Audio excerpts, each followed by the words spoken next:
This VAWatchdog.org news video is brought to you by Bergman and Moore, LLC. Former VA attorneys now fighting VA for you.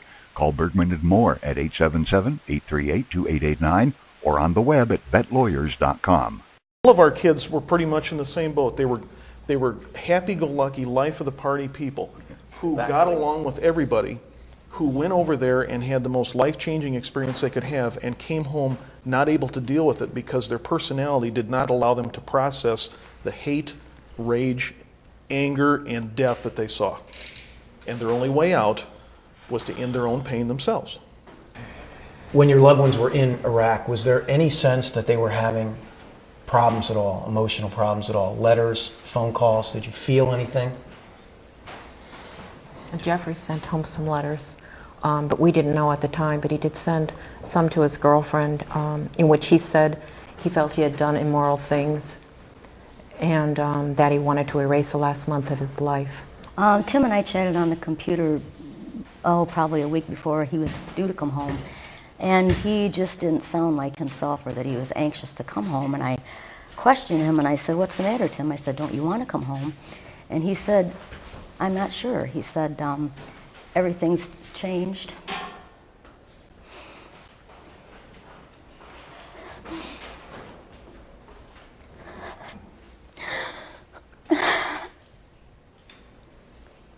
He said, "I'm not the same person anymore." What was Walter's emotional state in Iraq? I could sense that he was a very different person. He kept more to himself. He was secretive, and his letters became fewer and far between. And it was just a very bland, like, "Hi, how are you? I'm fine. Well, I'll see you soon. Goodbye." As opposed to his very detailed letters at the beginning. So I could sense that the war had changed him, but he never came out and said it.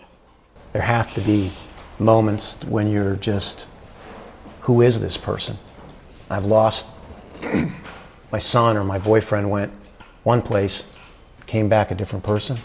The day that he came back to the States, to Fort Campbell, when he stepped off that plane, and my first seeing him, he was physically there, but as far as my son was not in that body.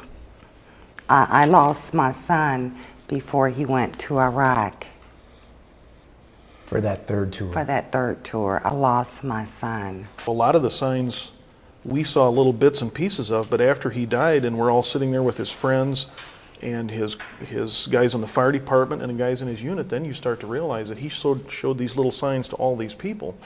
If we'd all gotten together and put it together, we would have seen it, but not any one of us realized how serious the problem was because he only let us see just this little bitty piece of it. You're all nodding your heads. Yes. That's exactly, with us, that's exactly if we all could have come together then, because with Walter, he would talk to different people about different things. And if he would have talked to one of us or all of us together, then we probably would have seen that, there's something deeper here than, PTSD is just so broad in general. I mean, every individual is so different. At some point for all of you, I imagine things change from concern to outright fear that something is not right with my loved one. When is that moment for you? We had known, obviously, that Tim was different when he came back, but war changes people. And you don't know to what degree he's not okay. And you wait and you think, he'll get better, he'll bounce back. And we were all together Thanksgiving Eve with his friends, and Mike and I and Michelle, and we were hanging out, and one of his best friends came over to us that night, Dustin, and he said, Tim's just not getting better. He's really got me worried. And I said, we're on the same wavelength here. And we had decided that evening that the next Sunday we were going to get together. We were not going to tell Tim about this, get him out to the house, and we were going to do an intervention. Well, the next day Tim completed suicide, and that never happened. But we had all kind of gotten to that point where, okay, enough is enough. We got to get to the bottom of this, and The next day, The The next next day, day. he died. you find him, Mike, right? Yeah. There's an irony here, and you could describe it, I guess, as a horrible irony. They survived the hell that's Iraq, Yep. and then they come home only to lose their life. Yeah. That's when they become abandoned. Abandoned. Abandoned. Disposable. Yep. Oh, The yeah. war doesn't end when they leave Iraq. It just takes a different form, I think. You know, it's within them. They bring the war home with them. Right. They're fighting and it they're alone. inside. And they're alone fighting it. Do you believe in some way that the Department of Defense or the Veterans Administration let your loved ones down Absolutely. Absolutely. Absolutely. across the Without a doubt. board? Across the Yep. board. My son, as a National Guardsman, when they came home, they came off federal status. When they went back to state status and went back to their home National Guard units, it's their responsibility to get to a VA office to register. It's their responsibility to look for the benefits. Why, as soon as they get off the bus, why isn't the VA sitting there registering them? They know that they're soldiers, they know that they're combat.